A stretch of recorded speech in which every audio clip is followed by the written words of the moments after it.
12장 말씀입니다.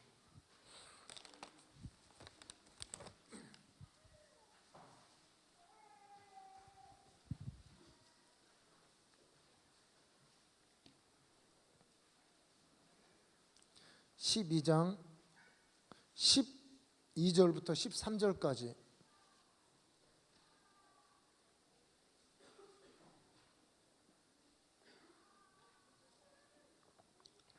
찾으시는 동안에 참고로 우리 이분들이 이런 교육 본인들이 직접 하는 게 그 프로그램을 다 갖고 있더라고요.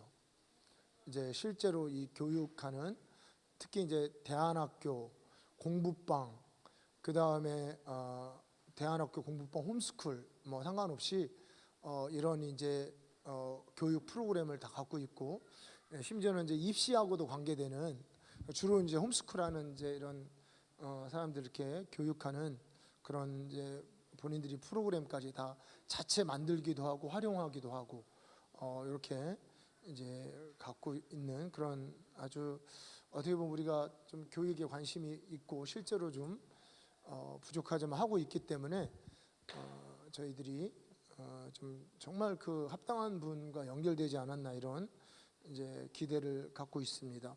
자, 우리 출애굽기 12장 12절 13절 우리 한 목소리로 읽겠습니다.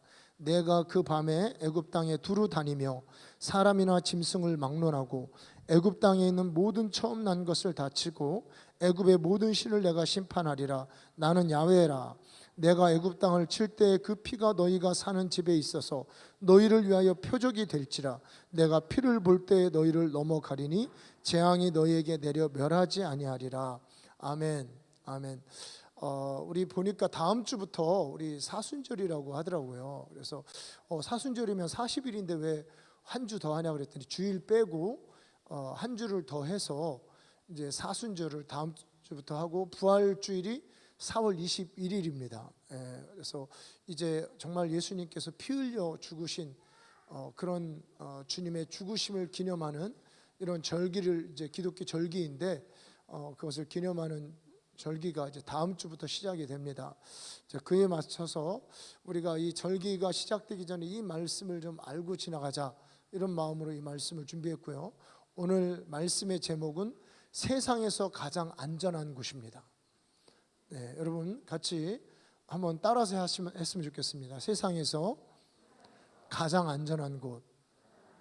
네, 여러분 이 제목을 얘기하니까 설교를 듣고 싶은 흥미가 생기시죠?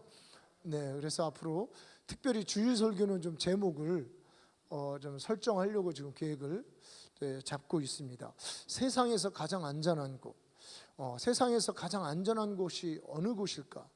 정말 이 세상에서 가장 안전한 곳이 있기라도 하는 것일까? 라는 혹시 의문이 있으시면 여러분 오늘 설교와 이 본문의 말씀을 주목하시기 바랍니다. 여러분 오늘 보십시오. 오늘 이 애굽이라고 하는 세상에서 가장 큰 나라가 그들이 당했던 모든 환난 외에 그런 것과는 익히 비교할 수 없는 큰 환난을 지금 이들이 당하고 있습니다. 주님께서 죽음의 사자를 보내서 애굽에 있는 모든 장자를 다 치고, 그 애굽 안에 있는, 이집트 안에 있는 가정마다 환난 당하지 않은 가정이 없고, 이집트에 있는 가정마다 죽지 않은 가정이 없는 그런, 심지어는 이집트에 있는 사람과 사물, 짐승과 또 신들을 다 벌하시는, 여러분 뭐 이 신들을 벌한다 그러니까 어떤 우리가 이렇게 막연할 수 있는데요. 이 신들을 벌한다는 것은 거의 모든 그 나라, 고대 국가는 다 신들을 섬기는 그런 국가이기 때문에 나라를 뒤집어 엎는다는 말입니다. 한 나라를 완전히 뒤집어 엎어버리는, 마치 소돔과 고모라를 뒤집어 엎어버리듯이 이집트라고 하는 이 나라를 뒤집어 엎으실 때, 여러분 우리는 이 말씀의 내용과 상황을 또 영적으로도 실제로도 알고 이해하기 때문에 그렇겠지만, 지금 환난당하고 있는 이 나라를 보십시오.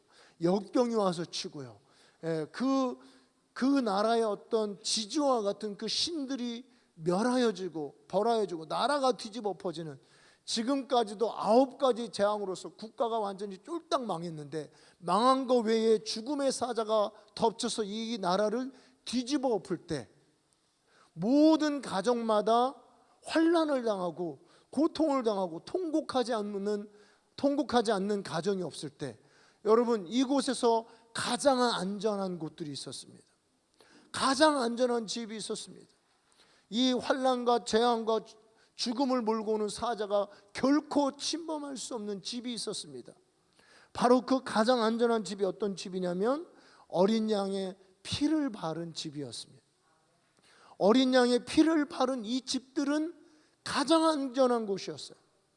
그 누구도 침범할 수 없고 그 누구도 넘볼 수 없고 그 어떠한 신, 그 어떠한 영적인 육적인 환경적인 그런 고난과 광풍이 찾아들고 들이닥칠 수 없는 곳, 바로 어린 양의 피를 바른 이 집이 가장 안전했다는 것입니다.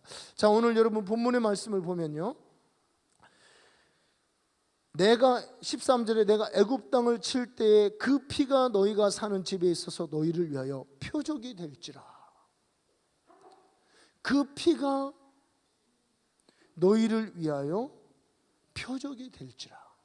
너희 집의 문 임방과 문 설주에 바른 그 피가 표적이 될지라 라고 되어 있습니다. 그러니까 그 사람이 표적이 되는 것도 아니고 얼마나 집을 잘 지었는지가 표적이 되는 것도 아니고 내진 설계를 어째서 지진 10에도 견딜 수 있는 그런 요새와 같은 집을 지은 것이 표적이 되는 것이 아니고, 아니면 바이러스가 침투하지 못하도록 막아놓는 어떤 그런 시스템이 표적이 되는 것이 아니고, 무엇이 표적이라고 말하고 있습니까?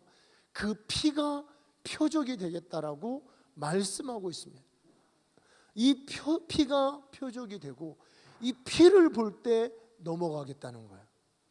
그 집안에 사는 사람이 지 여호와 신앙이 좋고 나쁨을 막론하고 이 피가 있으면 이 피를 보고 넘어가겠다는 말입니다.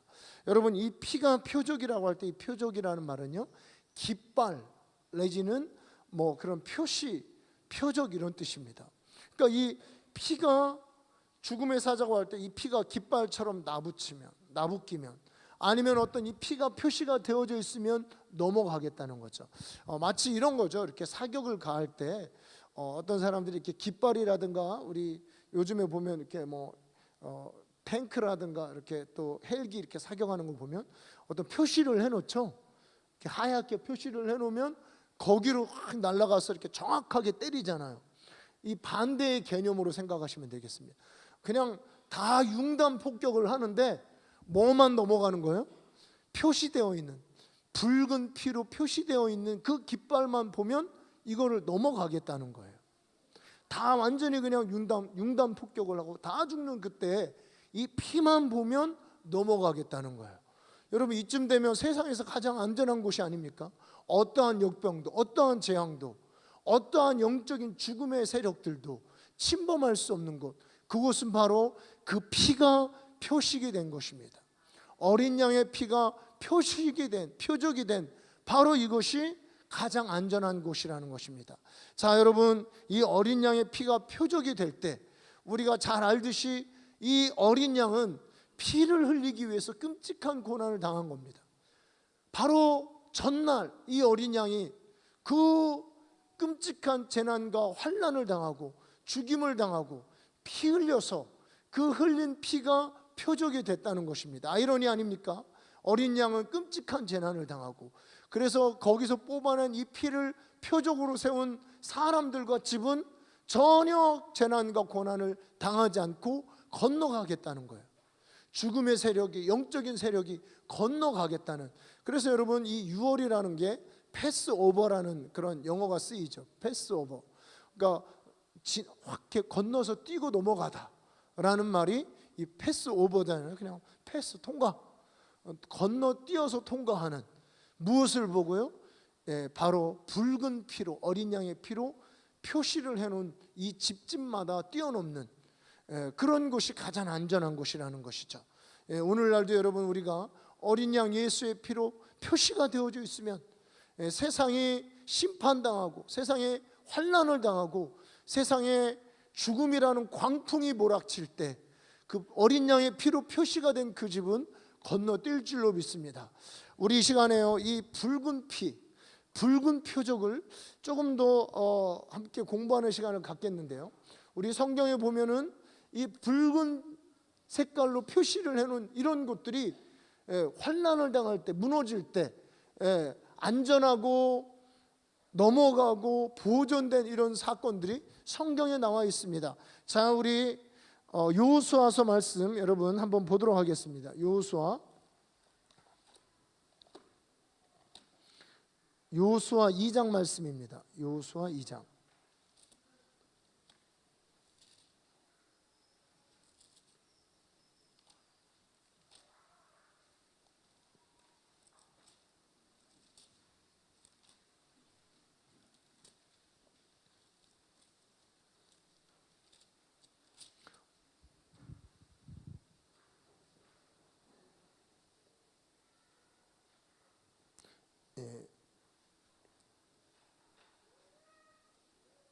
자, 우리 여호수아 2장 18절부터 19절 같이 읽습니다.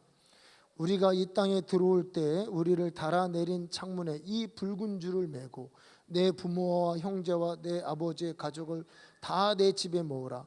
누구든지 내 집 문을 나가서 거리로 가면 그의 피가 그의 머리로 돌아갈 것이요 우리는 허물이 없으리라. 그러나 누구든지 너와 함께 집에 있는 자에게 손을 대면 그의 피는 우리의 머리로 돌아오려니와. 자, 오늘요 여러분, 이 말씀은 이 세상에서 가장 안전하다고 일컬어지는 여리고성에 있는 라합에 관계된 그런 이야기입니다. 이스라엘 백성들이 이제 가나안 땅을 점령하러 들어갈 때 거기에 요새처럼 든든하게 서 있는 한 성이 있었습니다. 그 성이 바로 여리고성이었어요. 그래서 이제 정탐꾼 2명을 보내서 정탐하고 나서 이들이 쭉 둘러보고 이렇게 빠져나오려는 순간에 여리고성의 군사들의 추격을 받습니다. 그러면서 우연히 들어간 곳이 어디냐면 라합의 집이에요. 이 라합은 기생의 집이었습니다. 그러니까 그냥 들어갈 수 있는 거예요.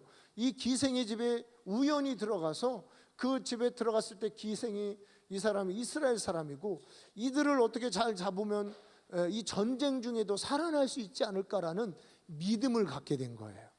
그런 한 줄기 소망이 생긴 겁니다. 이래서 이 기생을, 이 정탐꾼 2명을 이 집에 머물고 이제 정탐꾼 봤어? 아니 못 봤어. 이러고 나서 이제 정탐꾼 그 추격자들이 떠나고 나서 이들을 이제 돌려보낼 때 이 정탐꾼들이 라합, 자기네들을 살려준 이 라합에게 바로 오늘 본문의 이 말씀을 하는 거죠. 너희가 나를 살려줬으니까 우리도 너희를 살려주겠다. 다만 이 붉은 줄을 네 창문에 매라. 이 붉은 줄을 창문에 맨 그 집은 누구든지 이제 이 여리고를 쓸어버리기 위해서 오는 이 이스라엘 백성들, 군병들이 어느 누구도 너희를 멸하지 않고, 심지어는 그 얘기는 안 했지만 하늘의 천사라도 너희를 멸하지 않을 것이다. 다만 이 집을 떠나서 빨빨 버리고 가끔 있어요, 그죠? 중요한 때 이렇게 문 열고 나가는 사람들, 빨빨거리고 돌아다니는 사람은 우리가 책임을 안 진다. 그런데 이 집 안에 머물러 있는 그 사람은 우리가 책임을 지겠다. 하늘에 있는 천사도 못 건드리게 하겠다. 이제 이 얘기를 하고 떠나는 겁니다. 그래서 정말 여러분, 이 라합과 그 온 가족은, 그 집에 있는 사람들은 다 구원을 받았습니다. 그런데 저는 이 말씀을 보면서 참 아이러니한 일이 뭐냐면요, 여러분, 이 여리고성은 견고한 요새입니다. 견고한 피난처입니다.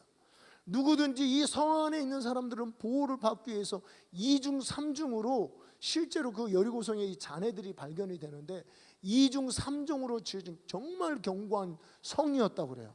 고고학자들이 볼 때 이 안전한 성에 이 여인들이, 이 라합이 살고 있었는데, 지금 어떤 일이 확정이 되어 있냐면 이 견고한 세상 요새가 무너지는 순간입니다.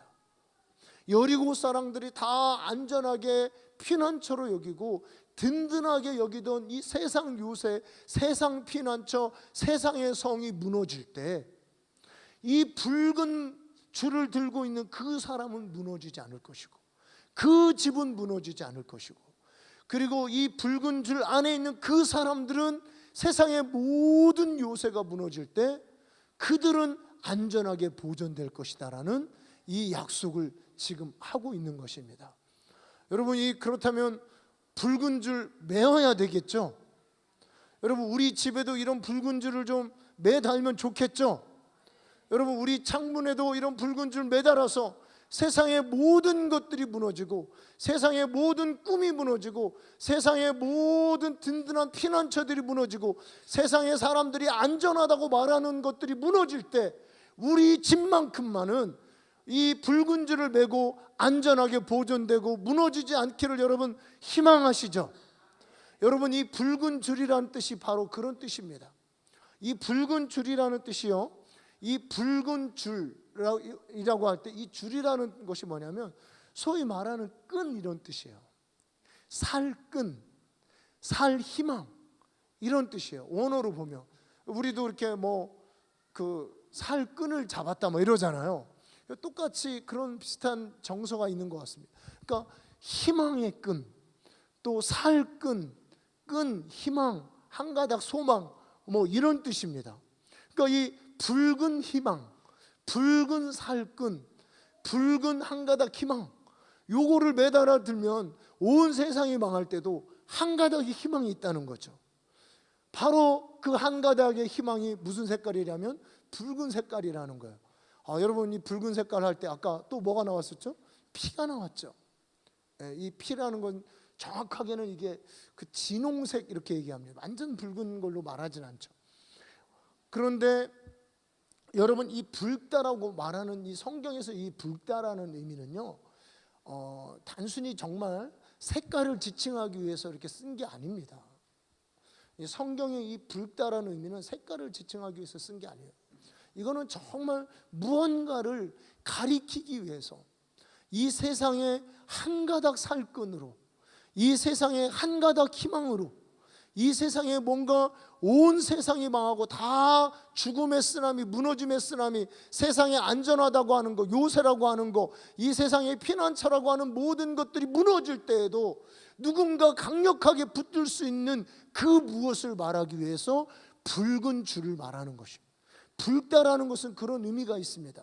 여러분, 이 붉다라는 이 의미에서 이 붉다라는 말은 벌레라는 의미가 있어요. 벌레. 그래서 여러분, 벌레라고 할 때 무슨 뭐 벌레가 붉다라고 말할까 이렇게 하시지만, 여러분, 요즘에는 여러 가지 화학 그 물감이라든가 여러 가지 뭐 그런 것들이 발달이 돼 있죠. 그래서 뭐 붉은색을 나는 그런 많은 것들이 있는데요.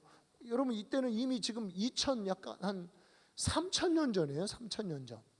이 3,000년 전에 이렇게 사람들이 옷을 이렇게 예쁘게 물들이고 싶어도 물들일 만한 것들이 많지 않습니다.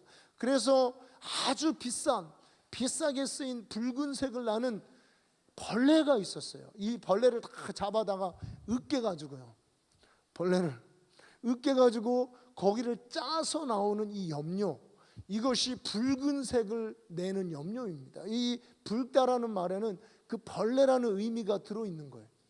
이 벌레를 가지고 짜서 붉은색을 나는 이 염료를 바른 한 가닥 희망의 끈, 붉은 줄이라는 뜻이 있습니다. 여러분, 우리가 아까 어린 양 얘기했지만 이 지금 한 가닥 희망의 붉은색 이 줄을 만들기 위해서, 이 색깔을 내기 위해서 얼마나 수많은 벌레가 죽임을 당해야 되고, 그리고 거기에서 어떤 통 속에 가가지고 이렇게 으깨어질 때, 이 벌레가 으깨어질 때, 그리고 자기 온몸에서 이 붉은 염료를 내기 위해서 짜지는 그 벌레의 입장을 보면 얼마나 고통스럽고 사실은 환난과 고난을 당하는 거잖아요, 벌레 입장에서는. 그래서 여러분, 이 붉은 줄은 우리 주 예수 그리스도, 어린 양 대신 예수 그리스도의 고난을 상징하는 것이 분명합니다. 아무나 사는 게 아니에요. 아무나 이 붉은 줄을 매다는 것이 아닙니다. 오늘 그냥 우연히 그냥 갖고 있던 새끼줄 하나 주면서 이거 매달아 이렇게 얘기한 것이 아닙니다. 온 세상이 멸망당하고 온 세상이 무너지고 사람이 안전하다고 하는 거, 든든하다고 하는 거, 믿을만하다고 하는 거, 사람들이 그래도 세상 살기 위해서 이런 것들이 있어야 된다고 말하는 모든 것들이 무너질 때 우리 예수 믿는 사람들이 든든히 붙들 수 있는 십자가에 매달리신 예수의 피, 그 피로 짜여진 한 가닥 희망의 줄을 우리 창문에 매달아야 되는 것입니다. 여러분, 그런 의미에서 우리 주 예수님은 우리의 피난처가 되십니다. 그 십자가에 못 박힌 예수의 피가 우리의 피난처가 되십니다.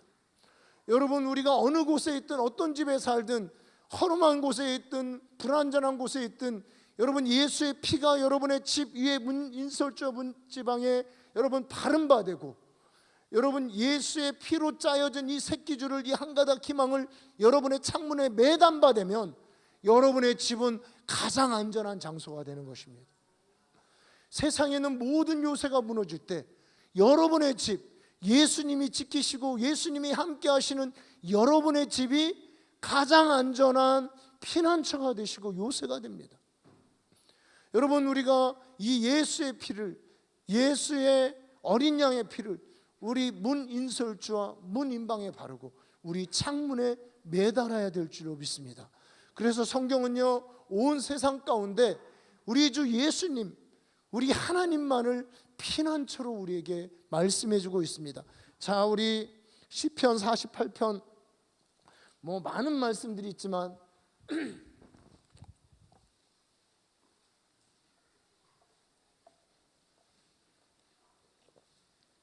몇 가지 말씀만 한번 찾아보도록 하겠습니다. 시편 48편 3절,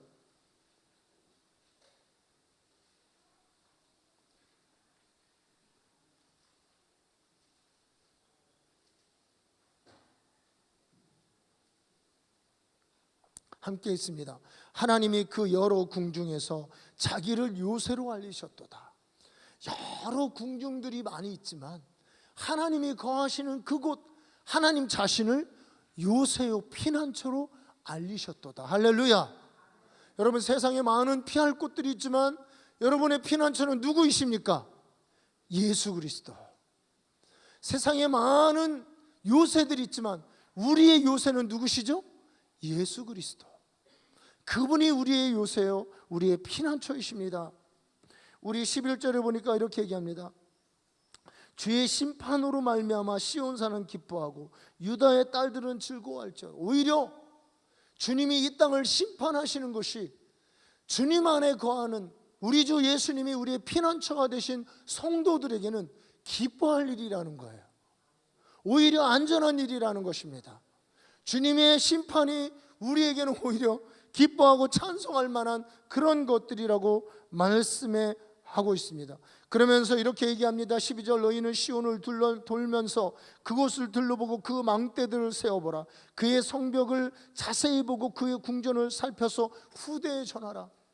여러분, 이 하나님이 거하시는 이 시온성, 세상에서 가장 안전한 곳을 잘 보고 어떻게 지어졌는지 여러분 잘 알아보고서 그것을 후대에 전하라고 얘기하고 있습니다. 왜냐하면 이 성이 하나님이 거하시는 가장 안전한 곳이기 때문에. 여러분, 이 시온산성의 설계도가 여러분 무엇인지 아십니까? 여러분, 시온산성의 설계도 혹시 보셨나요? 후대에 가장 안전하게 전할 만한 이 설계도가 어떻게 그려졌는지 여러분 아십니까? 바로 이 설계도는 예수의 피로 그어졌습니다. 여러분, 이 설계도는 예수의 피로 물들어 있는 이 붉은색 설계도입니다. 여러분, 우리가 이것을 어떻게 막 잘 지어야 되는지 이런 걸 자세히 몰라도 바로 이 설계도는 예수의 피로 짜여지고 예수의 피로 그려졌다는 것을 여러분 아시기만 한다면 우리도 가장 안전한 피난처로 우리 가정을 지을 수 있는 것입니다. 주님이 세상의 요새로 하나님 자신을 알리셨습니다. 14절은 이렇게 얘기합니다. 이 하나님은 영원히 우리 하나님이시니 그가 우리를 죽을 때까지 인도하시리라. 즉 죽을 때까지 안전할 것이라는 것입니다. 죽을 때까지 인도해 주신다는 것. 여러분, 때로는 이 다윗은요, 자기의 인생의 고난 가운데, 때로는 인생의 그의 죄로 말미암아 문득 자기가 피난처이신 하나님께로부터 멀리 떠나 있다는 것을 깨달을 때가 있었어요. 문득 하나님께로부터, 피난처이신 시온으로부터 자신이 떠나 있다는 것을 깨달을 때마다 그는 하나님은 나의 피난처시요, 하나님이 나의 요새시요, 하나님이 나의 힘이시라는 것을, 그리고 자신이 든든하다고 생각하는 이 세상이 심히 불안하다는 것을 느낄 때마다 다윗은 주님만이 나의 피난처라고 하면서 피난처이신 예수에게로 돌아왔습니다. 피난처이신 예수님께로 돌아왔습니다. 그래서 우리 예수님 자신은 나의 안에 거하라고 말씀하고 있어요. 내 안에 거하라. 나도 너희 안에 거하겠다. 예수님이 왜 내 안에 거하라는지 아십니까? 바로 예수님이 가장 안전한 피난처이기 때문에, 우리 예수님이 가장 든든한 요새이기 때문에, 그러기 때문에 내 안에 거하라고 말씀하고 있습니다. 여러분, 우리도 언제든지 예수의 붉은 물들인 이 깃발, 어린 양의 이 벌레 같은 이 어린 양의 붉은 물들인 이 붉은 줄을 우리의 창문에 매고 우리의 문 인방과 문 설주에 그리면서 예수님이 나의 든든한 피난처라고 고백할 때, 여러분, 우리는 가장 안전한 예수 안에 거하게 되는 것입니다. 나의 안에 거하라. 나의 안에 거하라. 우리 50장 말씀 한번 다시 보겠습니다. 55장 말씀, 시편 55편.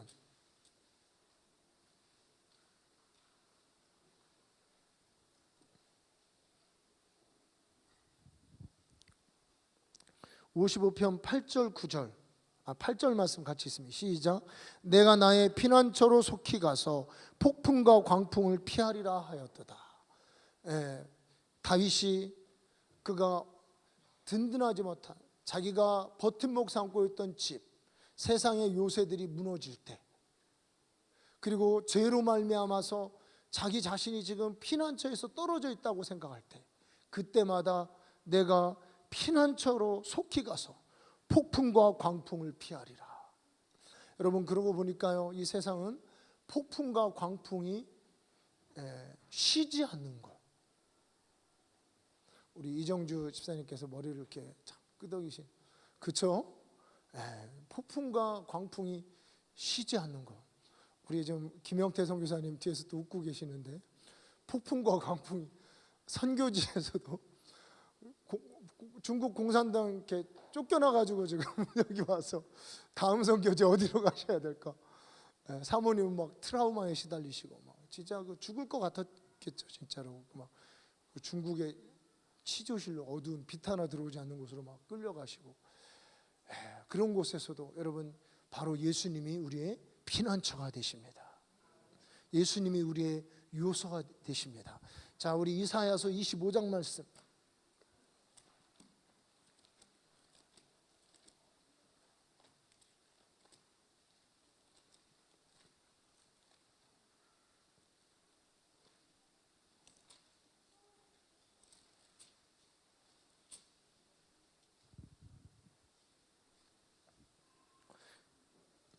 25장 우리 4절 5절 말씀 같이 읽겠습니다.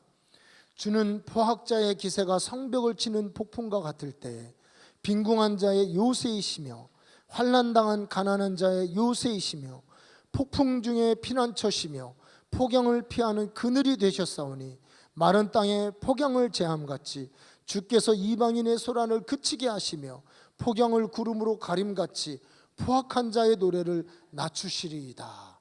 아멘.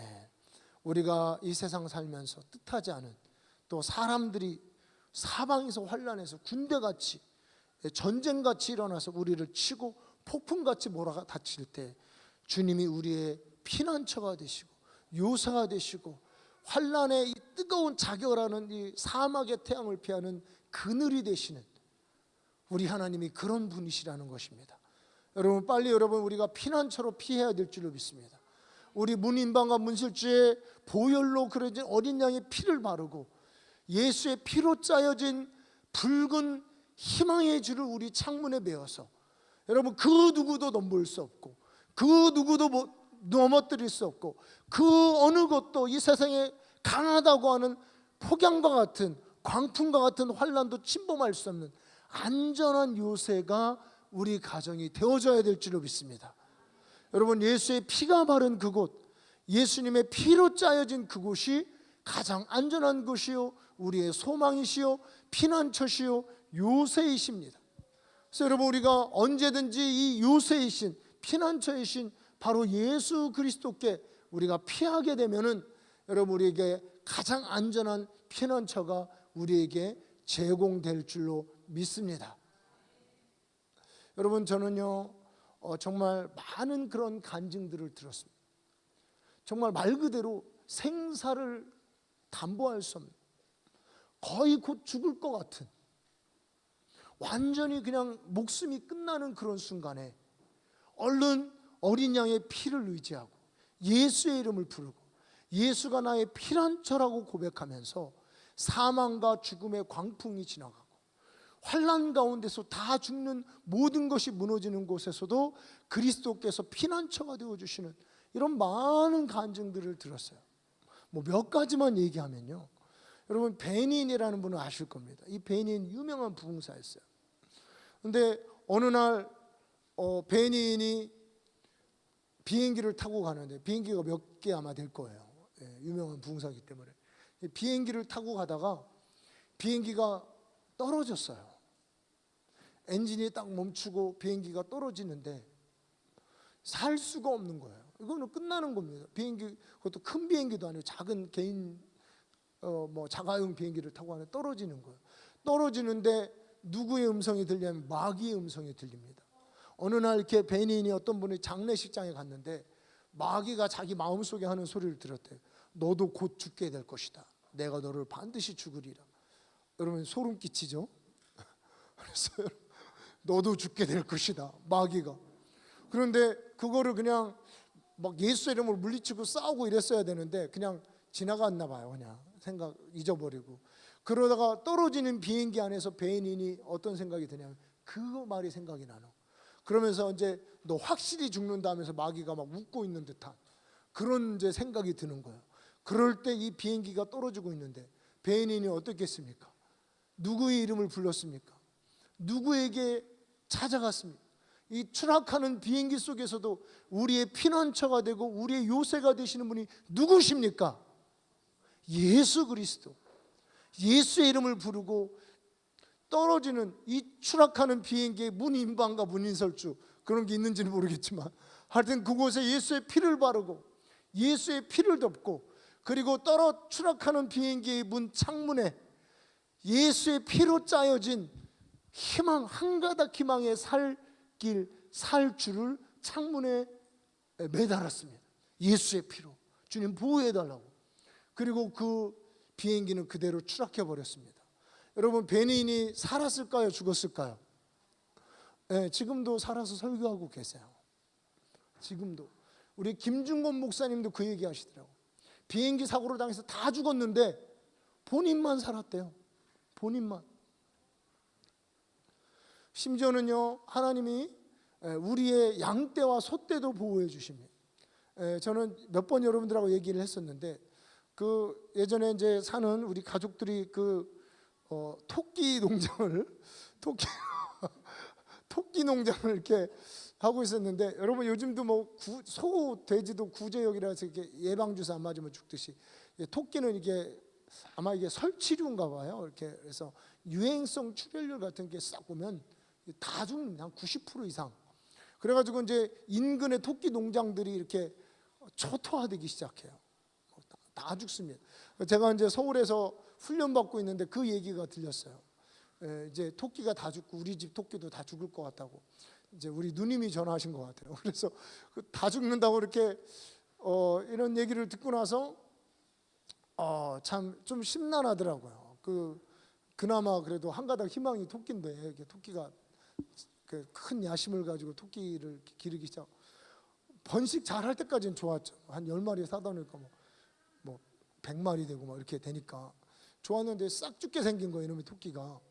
그래가지고 그런데 이렇게 제가 그때 그 순간에 하나님 앞에 막 회개하면서 우리 가정에 있는 우상 숭배의 죄를 이렇게 회개했습니다. 하나님이 이 우상의 이 헛된 것들이 너희 소떼와 양떼를 삼켰던 이 말씀이 딱 떠오르는 거예요. 그러면서 이 우상 숭배가 이런 것들이 한 가정에 딱 엄습해 보면 이런 영들이 확 엄습하면 양떼도 잡아가고 소떼도 잡아가고 집도 잡아가고 아들도 잡아가고 그러는구나. 그러면서 막 회개하면서 한참을 회개하고 울었어요. 이렇게 쓰러져가지고. 그러고 나서 딱 일어나는데 어떤 생각이 되면 우리 집 토끼는 괜찮겠네, 쿨한 생각이 들었어요. 지금 막 사방에 토끼들이 아우성을 치면서 죽어가고 있는 이때, 뭐 부르짖으면서 죽어가고 있는 막 사망의 광풍이 토끼들이 확 이렇게 막 불어닥치는 때 쿨하게 그냥 일어나면서 우리 집 토끼는 괜찮겠네. 여러분, 토끼가 죽었을까요, 안 죽었을까요? 안 죽었어요. 한 마리도 안 죽었어요. 한 마리도 안 죽고, 그래서 잘 팔았습니다. 아마 근데 그냥 이렇게 그거를 이렇게 비싼 가격에 팔았는지는 잘 모르겠는데 하여튼 잘 팔았다는 얘기를 제가 들었습니다. 여러분, 주님이 우리의 피난처가 되십니다. 정말 여러분, 우리가 하나님을 우리의 피난처로 여기고 주님 한 분만을 의지하고, 여러분, 예수의 흘린 그 피를 우리의 문설주와 문인방에 바르고, 여러분, 예수의 몸을 짜낸 그 붉은 보혈로 짜낸 그 피로 우리의 한 가닥 유일한 희망을 삼을 때, 여러분, 그 가정은, 그 집은, 그 요새는 든든한 피난처가 되고 안전한 곳이 되고 세상에서 가장 안전한 곳이 되는 것입니다. 여러분, 우리가 어떻게 이러한 것들을 우리의 실제와 실상으로 삼습니까? 우리 히브리서는요 11장에 믿음은 바라는 것들의 실상이요 보이지 못하는 것들의 증거다. 여러분, 예수의 붉은 보혈이 보이십니까? 붉은 보혈이 보이시나요? 당연히 안 보이죠. 우리가 무엇으로 볼 수 있습니까? 믿음으로. 여러분, 예수의 붉은 피로 짠 그 한 가닥 희망의 줄이 여러분 손에 잡히시나요? 안 잡히시죠. 무엇으로 잡을 수 있습니까? 믿음으로.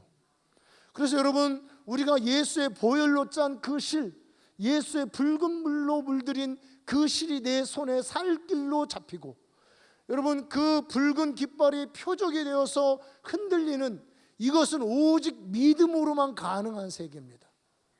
우리가 믿음으로 바라보고 믿음으로 고백하고 믿음으로 붙잡을 때 무슨 일을 당하든지 무슨 환난을 당하든지 악한 죄 파도가 많을지라도 시험의 광풍이 몰아칠 때마다 여러분, 여러분의 입술로 예수의 피를 고백하고 여러분의 손으로 예수의 피를 고백하면서 이렇게 손으로 이 희망의 줄을 짜고 붙들고, 그리고 여러분 예수의 피를 여러분의 문인방과 문설주에 믿음으로 고백하고 바를 때마다 이 피는 살아있는 피요 효력 있는 피요 지금도 역사하는 피가 되는 것입니다.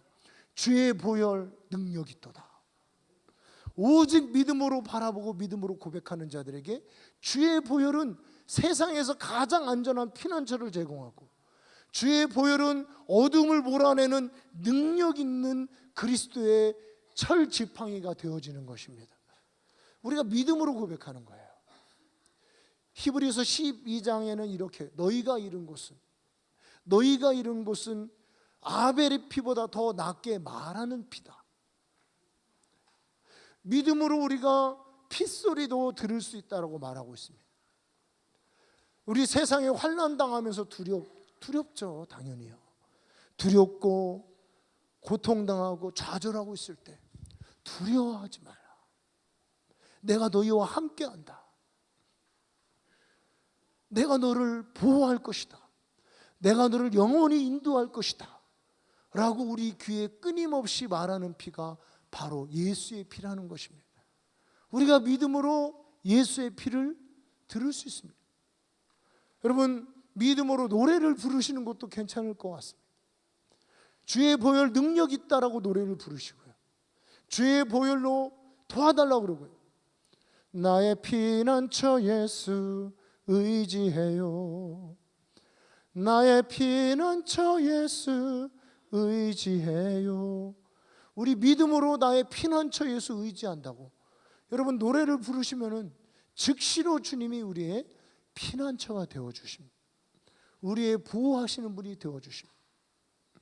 여러분, 우리가 끝까지 예수를 우리의 피난처로 의지하고 세상의 그 어떠한 곳에 우리가 몸둘 곳 없고 마음둘 곳 없고 눈둘 곳 없지만 예수의 우리의 피난처 되신 예수에게 피하다가 여러분 가장 안전한 곳에 거하는, 가장 평안한 곳에 있는, 세상의 모든 것이 무너질 때도 나와 내 집은 가장 든든할 수 있는, 여러분 그러한 곳에 늘 거하시는 성도님들 되기를 주님의 이름으로 축복합니다. 우리 이 시간에 같이